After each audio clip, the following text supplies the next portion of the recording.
আসসালামু আলাইকুম বন্ধুরা, আপনারা দেখছেন Nahid take tips YouTube channel. বন্ধুরা, সবার অপেক্ষার পালা শেষ করে অবশেষে আসতে চলেছে পোকো সিরিজের নতুন স্মার্টফোন পোকো F7 এবং পোকো F7 আলট্রা। বন্ধুরা, এই ফোনগুলা আগের চেয়ে অনেক বেশি পাওয়ারফুল এবং ডিজাইনেও অনেকটা চেঞ্জ আনা হয়েছে। তো চলুন, যতটুকু নিউজ লিক হয়েছে ততটুকুই আপনাদের সাথে শেয়ার করি। আর আপনি যদি এখনো আমার চ্যানেলটি সাবস্ক্রাইব করে না থাকেন, অবশ্যই চ্যানেলটি সাবস্ক্রাইব করে একজনের সাথে শেয়ার করে দিন বন্ধুরা। তো চলুন শুরু করা যাক।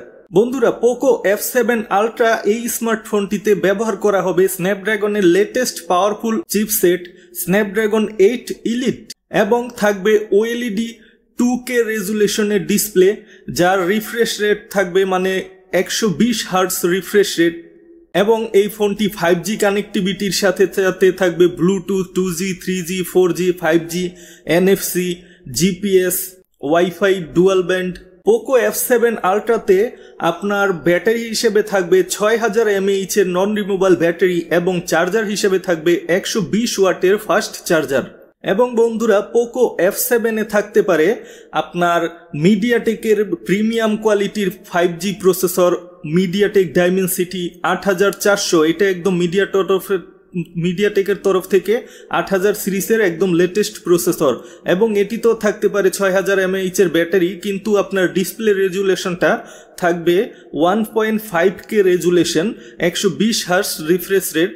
এবং এই পোকো F7 এ থাকবে 90 ওয়াটের ফাস্ট চার্জার, 90 ওয়াটের ফাস্ট চার্জিং সাপোর্ট করবে এই ফোনটাতে, আলট্রার থেকে কিছুটা কম।